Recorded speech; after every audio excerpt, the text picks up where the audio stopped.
truly. I'm very blessed to have the roommates. They're essentially my movie slaves. They don't get much say.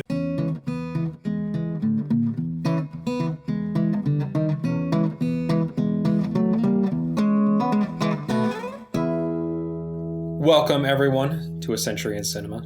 I'm Arthur. And I'm Andrew. And this is a podcast where we discuss a classic film from every year. Today's film is from 1942. To Be or Not to Be, directed by Ernst Lubitsch. And that is available online. You can always find where it is streaming in our show notes. I myself watched it on HBO Max. Good quality transfer. Everything seemed great. And yet again, there was a physical Blu-ray of this in my house, so... Very good. You have the Criterion release? Oh, yeah. I spare no expense. So this is coming out in 1942, the middle of World War II. And America has joined the war effort. The Allies are pushing back Italy and Nazi Germany in northern Africa. America's attempts to retake islands in the Pacific doesn't go well for the first half of the year, but after the Battle of Midway, they start to push back against the Imperial Japanese forces. Meanwhile, on the Eastern Front, Germany is pushing into the Soviet Union. The Red Army is not doing so well, and it isn't until early 1943, the Battle of Stalingrad, that Germany eventually breaks and the Soviet Union is able to push back against them. Always forget about the Eastern Front. We're very focused on our Western world, but many, many people die, and there's huge battles that take place on the Eastern Front in Russia during this time. Following the attack on Pearl Harbor, the FDR administration and their executive order puts 120,000 people of Japanese descent into internment camps in the United States. Popular culture this year, basically everything turns to the war. You have Casablanca, right? Terrific film. Yankee Doodle Dandy. I haven't seen that in a long time. Road to Morocco. I've never seen that. Nada. And Bambi, the infamous propaganda film. I would call it propaganda. How long has it been since you've seen Bambi? I wouldn't call it World War II propaganda. It's environmentalist propaganda. But I see a lot of Hollywood films and films in general turning towards the war effort. And if you're living in this time, I imagine you're feeling very stressed reading the news and wondering exactly how things are going to turn out. Yeah, I'm stressed just hearing the history lesson. I tried to put myself in the shoes of someone watching this film, To Be or Not to Be, at the time. Funnily enough, in production before America was a part of the war, and then released at a very precarious time. So I'm going to give the plot of this one. So it's a big plot. It's a big plot. So we have our two main characters, Joseph Tura and Maria Tura. They are very famous Polish actors of the stage. Maria is mildly questionably unfaithful to her husband. Yeah. And has a secret code with one of the men in the audience member that whenever her husband starts his to be or not to be monologue, that soldier can come back and see her in the dressing room because they will have enough time since the husband will be playing Hamlet for the duration of that monologue. Cut to World War II begins. Warsaw is attacked and a huge spy espionage plot goes down. I'm not going to get marred with details of it. No, you should not be. Essentially, the three members of that love triangle are forced to work together to try and stop the Gestapo from stopping they call it the underground in the film, so that's what we'll refer to it as. It's essentially a resistance movement within Poland. Hijinks ensue and jokes are made and through a very complicated comedy of errors, which is not difficult to follow, but very difficult to describe in a podcast as if to somebody who hasn't seen the film. Our heroes come out okay. The war continues, but this small defeat is seen as an optimistic view of how the war could turn out. Yes. Yeah. Yeah. That's one of the reasons I wanted to take the plot is I don't know. You could get literally lost in this description. I was just reading the Wikipedia summary of the plot afterwards to like make sure I got everything. It's so long. Just to have to describe who's impersonating who and why they pulled off this person's beard and when, and you might as well just revisit the film. I mean, it's Shakespearean, the level of comedy and complications in this comedy of errors. Oh yeah, because Shakespeare always has people like impersonating other people, and if you haven't seen the film, a lot of this podcast isn't going to make sense. I hope you enjoy it anyways. So you recommended this film for one of our World War II films. It is obviously relevant to world events. You said you liked this film. You said... I love this film. Okay. This is probably my favorite Lubitsch that I've seen.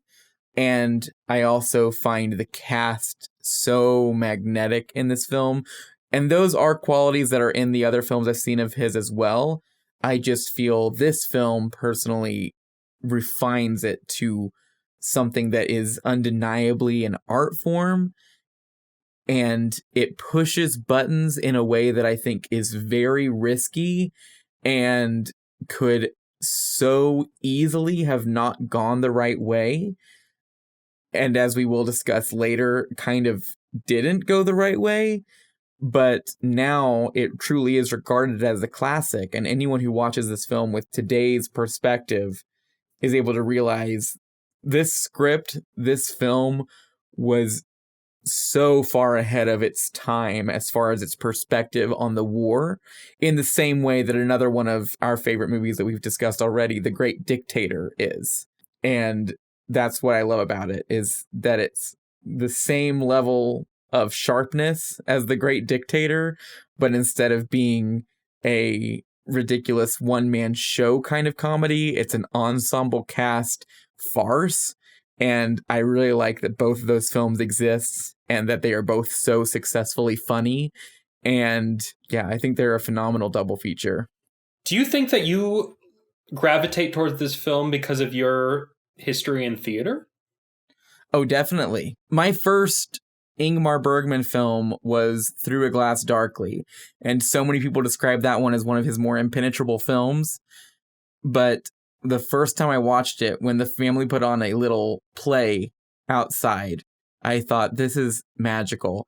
If there is any sort of theatrical performance or implication that they are stage actors or anything like that in the plot, you've already kind of won me to a certain extent. Yeah, I kind of thought so as I was watching this. I'm like, I bet Andrew likes this because of the theater perspective. It's a bunch of stage actors like saving the day. So, like I said, I tried to put myself into the mindset of someone watching this. I mean, coming off of our 1936 film, Things to Come, remember there's a bombing scene in that film pretty early on where London is destroyed. And there's a bombing scene in this film that sort of mirrors that. This film is actually being made and during the destruction. There's something very terrifying about that scene and watching everything go down. I mean, as the Nazis march into Warsaw after it's been bombed and our main characters are weeping on the streets and watching that, I was like, this is a comedy? The mood whiplash between like really harrowing, dark war drama and legitimately hilarious who's in what costume and who's impersonating who. I was thrown off even today because both parts of the film are really well done. You know, they hit both of those emotional beats really well. The disturbing war scenes and the funny hijinks scenes. Absolutely. I'm going to give a shout out, actually. My roommate James, who I've been living with for a very long time, he was the one who got me into this film. He saw it first and told me that I was going to love it. He was right. And he showed it to me, I guess that was about 5 years ago now. Last night, when we watched it again, it was he and I plus our 2 other roommates. And that switch you were talking about, it hit so well. And I like this film because it's divided into sort of 3 sections. The opening sequence is pure ridicule to the point of it's almost offensive, and it's so funny. And then it's just sharp. I mean, it's so sudden. It just goes right into a war drama, which I think is super effective to an audience because you already know you're here for a comedy, and you sort of get lulled into that it's going to be a sort of a simple, elementary perspective on the war with that opening sequence. I mean, Carole Lombard coming out in this gorgeous dress and the joke about how that's what she's going to wear as a concentration camp victim. Oh, and you got to remember, they did not know what was going on in the Yes. concentration camps. Yes. And it is my favorite joke in the film. I will have to state that because it's showing you that these characters, these people, aren't fully aware of the situation. Otherwise, they would be taking it more seriously. And then we get that setup with the to be or not to be. Things already start to get a little dark because they say, oh, you can't perform the anti-Nazi play. You have to do Hamlet again. That's when the to be or not to be gag is introduced. It's so clever how the film continues forward with a plot while also laying in the jokes and the setups in ways that you cannot possibly perceive on your first viewing. And it's all to get to some really major punchlines. But the movie makes you sort of work for it because that second section where we're in war-ridden Poland is very dark. And even when we're reunited with our comedic heroes for a moment, it turns into more of a spy espionage thriller for a solid chunk of the film. And then slowly but surely, really once her husband comes back in, realizes that the man who he's been suspicious of is in the room, and then he says to be or not to be, and it triggers him waking up, which is the first repeat of that joke. That's like the first joke in a very long time in the movie. And from that point forward, the movie very slowly sort of molds itself back into a comedy. And once it makes you comfortable with it, it goes full farce ham. And it is hysterical. I really love it because it builds a very trusting relationship with the audience. And it keeps all of its promises. And I love that about this film. I don't think I loved it as much as you did. I still laughed quite a few times throughout it. But that mood whiplash was strange for me. And it's weird, too, because I feel like there are other dark World War II comedies about Nazis that I'm okay with. And that's, of course, not to say that the film is bad. It was just startling. Yeah, and it is interesting to compare this to The Great Dictator, because The Great Dictator really frames itself as full-blown comedy and then goes for the emotional swing at the end. And Great Dictator really wants the audience to leave feeling a little shaken. And I think To Be or Not to Be wants the audience to leave feeling a little bit lighter. And coming at different times in the war, too. Great Dictator comes right as the war is breaking out. So I do feel like there might have been a shock during production that this takes on a graver sort of tone. Yes. Whereas this is coming sort of more in the middle of the war. You know, America just got involved, but the war's been going on for a little while. And this takes on more of an era of just like straightforward propaganda. At the end, you feel good. You want to like go win the war. We're going to get Hitler, et cetera, et cetera. It should be mentioned, I mean, even once it goes back into full farce mode, there's still an entire sequence of pure comedy where he's trapped in a room with a corpse. All of these legitimate details about how the Gestapo functions that are played for laughs, but also are realistic. So it's a tightrope, but I think it walks it so well. For me, I actually was thinking on this revisit, an easy film to compare it to of recent memory is Jojo Rabbit. I was going to bring up Jojo Rabbit, yeah. Which I don't know how you feel about that movie. I do not like it at all. Oh, I love that movie.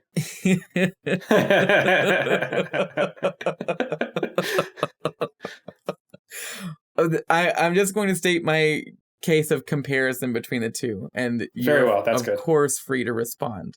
I feel the reason To Be or Not to Be succeeds where Jojo Rabbit fails is that Jojo Rabbit, at no point outside of a schmaltzy, sentimental preset moment that sort of anchors on the emotional attachment to a single character, outside of that one sequence, never lets the war be really serious and never lets the reality of the situation be as dire as it truly is. For instance, when their home is visited by the Gestapo and they are all just bumbling idiots. Whereas in this film, we have one Gestapo member who is a bumbling idiot, and that is played for laughs. But everybody else around him, including the main spy who they're trying to take down, is played completely straight-faced. And I think that lends itself a lot more to the realism and lets the comedy shine more. Whereas with Jojo Rabbit, I mean, I won't lie, I very rarely get offended by movies, truly. But mainly the scene where Rebel Wilson gets to make what seems to be an improv joke about strapping a suicide bomb to a child and sending him out into the war, that really pissed me off. So that's sort of where I am with it, is that I feel like Jojo Rabbit is so far removed from World War II as an actual real event that it can't take any of it seriously and comes across as nothing but farcical comedy, whereas this film sort of depends on you taking the war and Germany seriously for it to be funny in the first place. And I know I've heard quite a few people who were offended by Jojo Rabbit for one reason or another, so I have to respect that opinion is out there and held by a lot of people.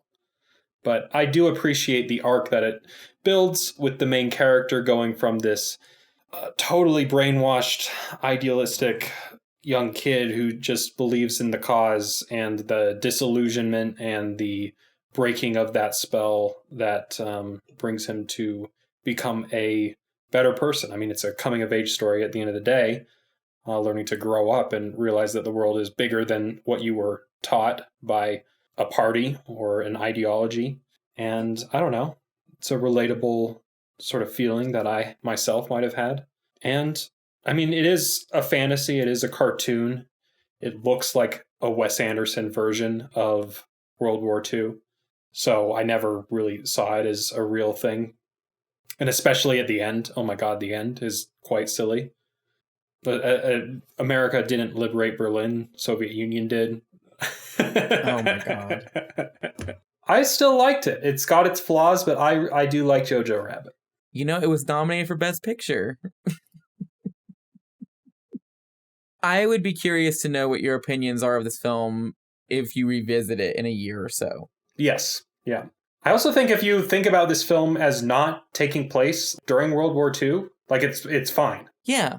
In some radical alternate reality version of the world where Nazi Germany won the war, this film would be totally insensitive and just like so off the mark and missing the point and everything. But it's almost like we can look back with a sigh of relief and it's okay. We can laugh at this, you know? Yes. Like I said, I think that perspective is very forward thinking. It's also sort of a way of legitimizing why there's a fear of Germany, because we see how powerful they are and we see the destruction they're capable of causing. But then simultaneously sort of giving a message of hope to people watching the film, reminding them they are just humans and we can win. There is hope. And that's sort of Mel Brooks's whole thing with the Nazis and the producers, right? Is that you poke fun at their outfits and their parading around and everything, and you sort of take the power away from them in that way. Yes. And there actually was a remake of this film made that starred Mel Brooks. So I do think that this is a subject that you can poke fun at, that is, an acceptable target, of course. And just because you are making jokes about concentration camps doesn't necessarily a bad thing on you as a filmmaker or writer or anything like that. And she is told she isn't allowed to wear that dress. And even the other members of the troupe are offended by it. But that's what makes the whole thing so damn funny to me, is that it's showing just how ignorant they all are of the true horrors at this point. Even the fact that they make a reference to people not taking the war seriously, and then they are all thrown into the war and they are forced to realize how realistic it is. That's them acknowledging stuff is going on there that we don't know about, and it's much worse than anything we could imagine. Do you know what I mean by that?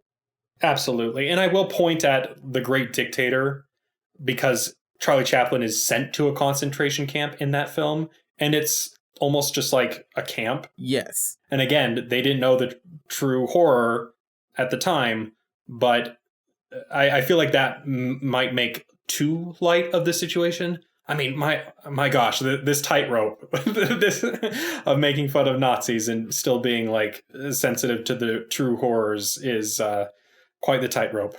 I think if this had been directed by, I don't know, Cecil B. DeMille or something, I don't think it would be able to stick around as much.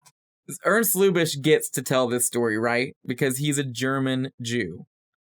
And that's one of the coolest perspectives of the whole thing, is that he's just already making these sharp critiques of his own culture that he came from. It's sort of, in a way, is one of the reasons why the film has endured, I think. Yeah. Was he making films in Germany, like during the Nazis' rise to power? No. He came to Hollywood in 1922. Oh, okay.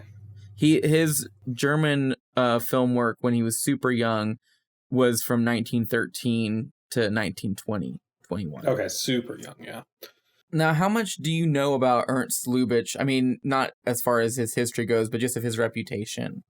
Nothing. I know nothing about Lubitsch. I do think it's a little unfortunate that for some reason in modern film discussion, he isn't brought up as the talent that he truly was, because he really sort of changed the face of movie making and is truly one of the all-time great directors. When he started making silent films in Hollywood, he was contracted by Mary Pickford, and he had been making historical dramas and sort of costume dramas in Germany, and then he started making comedies in the 20s during the silent era.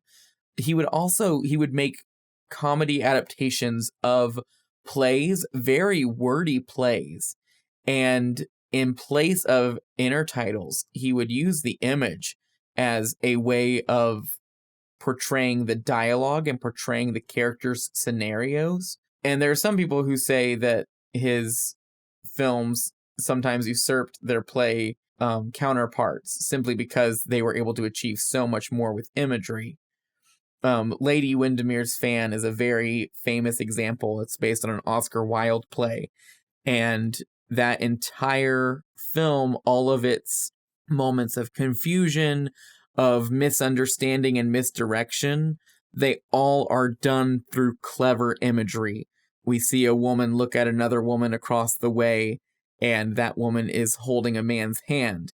And just because of what has been set up visually earlier, we are to think that that man is this woman's husband, and she gets jealous, and we see her look jealous and storm off. Then the camera flips to the other side, and we see it's another man who this woman has every right to be courting. And so this entire situation, which is set up with dialogue on the stage, is done entirely visually in the film. And he was sort of a genius in that way.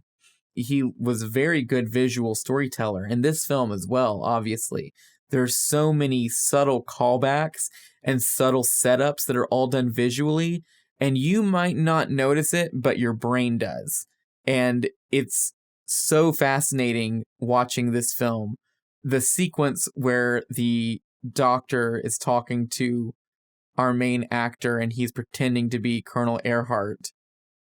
And then the way that sequence is reflected, not just with the costumes and the dialogue, but with the visual cinematography of then our main character being in disguise as the doctor talking to the real Colonel Earhart. The way that that's able to translate to the audience everything they need to know about those characters, and then makes a hilarious joke out of it between the character distinctions, is visual poetry.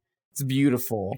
There's so many great setup and payoff jokes throughout this film. Yeah, there's a lot of great stuff. Also, in the doctor's big final scene right before he's killed, I mean, he is the main threat of the film, and the way that they do it by having them search through the theater, and then the spotlight is used as a searchlight, and the way it's scanning through the audience is like it's an actual searchlight. So clever. And then, of course, it shoots up, and he's on the stage in the middle of the curtain and is caught in a moment and actually takes a pose on the stage. It is such a striking image. And then he runs off to the side of the curtain and the spotlight follows him. So good. So well done. Hearing that gunshot and then the curtains slowly come up, you see the two, pairs of legs there, and you're wondering, oh my God, who got shot? They're both standing still. What's going on?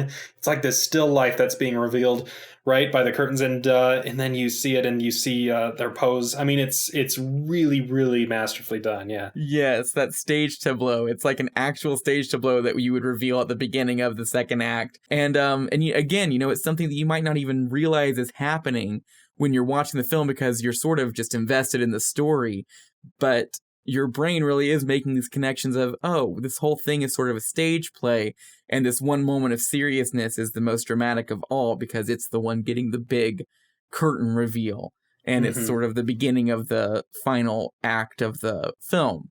So genius. Well, yeah, when this film came out, he was already doing sound films and had already released some of his most famous ones, including Design for Living and Ninotchka, which I don't remember if we mentioned that in the list of 1939 great films, but definitely deserves to be mentioned. It's also a war comedy espionage. He was definitely there visually, and at this point had really gotten a grip on audio as well. And I really feel like To Be or Not to Be is a culmination of years of experience and time and effort that go into one big project, and it just is a full success. Was this based on anything? No, it is not an adaptation of a play, but it is an adaptation of a Hungarian story, which is also interesting because a lot of his films were based on Hungarian plays, German plays, French plays. He loved the Eastern European style of writing and loved adapting it. I do know that he was very passionate about telling it and very passionate about Jack Benny playing the lead role. When they were writing the script, he was writing that character as if it was Jack Benny playing it the entire time. And I think it does show. I think that he really fits the character like a glove in a very specific way, especially when he has to start putting on all the different hats and doing all of the different impersonations. It's so silly and ridiculous. I loved his impersonation of the evil Nazi professor. He looks so much like him. I mean, the costume's great. The hair and makeup's great. Yes. But then it's him just like, all of his expressions and everything making the guy look like an idiot. Yes, the mannerisms that he pulls off and the way he's sitting even. Yeah. That joke kills me because we are watching him having studied the Doctor in movement during that scene where he's pretending to be a colonel who he has no idea how he acts and is sort of hoping that the Doctor doesn't either for the plan to work, only for him to have a successful impersonation of the Doctor in front of the colonel and realize that he did a good impression of the colonel completely accidentally. What's the nickname that they keep repeating over and over again? So they call me Concentration Camp Bernard. Oh my yeah. Oh my gosh, yeah, when he repeats it while laughing, and Joseph Tura's face is just in complete shock because he can't believe he got it right, is really great. Spoilers for the end of the film, but I really love it when fake Hitler walks in on the Gestapo guy trying to seduce her. And the Gestapo guy just, you can see his whole life flash before his eyes as he thinks that he's making the moves on Hitler's mistress. I also love fake Hitler going to the back of the plane and just telling them to jump. They just jump out of the plane. That joke and what is it? What he's doing to Shakespeare is what we're doing to Poland. Oh God. Both of those jokes are like almost too dark. Just almost. They're just riding the line ever so slightly. That reminds me of the review that I happened to find from the New York Times. Did you read it? I did. As I said when I sent it to you, purposefully chosen for its ire. Yeah, and I mean, it did not have a very solid reputation when it first came out. And now, all these years later, it truly is seen as his masterpiece, which is very interesting because he didn't really get to live to see that. To say it is callous and macabre is understating the case. Perhaps there are plenty of persons who can overlook the locale, who can still laugh at Nazi generals with Popeyes and bunglesome wits. But apparently this critic was not one of them. When I was reading this review, that was when the thought of Jojo Rabbit really came to my head, because I thought, oh no, this is pretty much my criticisms of Jojo Rabbit. And it makes me feel like in 30 years, I'm going to say, oh, it's great. I was wrong. It's always okay to admit you're Possibly. wrong. It's okay for things to change. Absolutely. Oh, my opinions on films have changed both positively and negatively so many times over the years. Yes. Sometimes a movie just hits you at the right time and you just love it, and then you watch it a few years later and you think, what was I on? Why did I love this so much? And then sometimes, you see a film and you absolutely hate it. I would be down to revisit this again. I think if I watch it with more people, it's tough watching comedies by yourself. True. But yes, if I was in a crowd of people and I felt, compelled to laugh with my friends and everything, I think I would enjoy this film a little bit more. But it was sort of more of an intellectual exercise watching it than the director probably intended. I've only watched it with people. And even though this film lost me at times, it did keep bringing me back. There were scenes where I was like, oh, wait, here it is. This is funny. Even though reviews at the time for this movie were pretty bad and the reputation for the movie was negative out the gate, Carole Lombard, who she had a very significant career in screwball comedies and was seen as sort of the queen of screwball comedies at this time in her career. She unfortunately passed away right before this film came out. She was at a war bond rally. I think she was in Indiana. Okay. And her mother got onto a plane to go back to California. It was a really foggy night sky, and the plane crashed into the side of a mountain and everybody on board died. Damn. And it was a huge tragedy. So what's interesting, Arthur, is that as much as you might want to be in the mentality of somebody from that time period, I bet you did not have the added layer of the reason you were going to see this film is because your favorite comedic actress had just died 2 months ago. No, I didn't factor that in. But imagine that, so that I really think that's another reason why the film has sort of a bad reputation, is because on top of it, some pretty dark material and making jokes in some very risky subjects, it also is the final project of this sort of beloved actress at the time. And I think people really want a proper send-off. And to be clear, I think this is an incredible send-off. I think this is one of her best performances. And I love her in this film. And it's interesting because in a way, that tragedy I think is one of the reasons this film did end up getting eventually re-evaluated and enjoyed, because even at the time, critics were very sensitive to that aspect of it, and Carole Lombard got pretty much unanimously positive reviews. And her performance getting those incredible reviews, even though the film itself was more or less lambasted, I think caused people to want to revisit it later and then realize, oh, this whole movie is great. She's great as well, but the whole movie is great. I do hope in general that Ernst Lubitsch doesn't get lost. I feel like I haven't given this little speech in a while of I hope this director doesn't get lost in the lexicon, but I do. I mean, I love Ernst Lubitsch, and he really changed the way comedies were made and perceived. I hope that, his legacy is remembered, truly. Well, cool. Final ratings? I give this 2 big buckets of popcorn. We're gonna be fully Ebert and Roper by the end. We're gonna discuss Babe Pig in the City at ridiculous length. What did we say it was? Well, Babe was the Citizen Kane of talking animal films. And then you said Babe Pig in the City was something. I'm sure I said something like the Andre Rublev or something. All right, let's see. What are we doing next week in our World War II lineup? We got a French film, Les Corbeaux, translated into English as The Raven. This was a film made in France when the country was under Nazi occupation.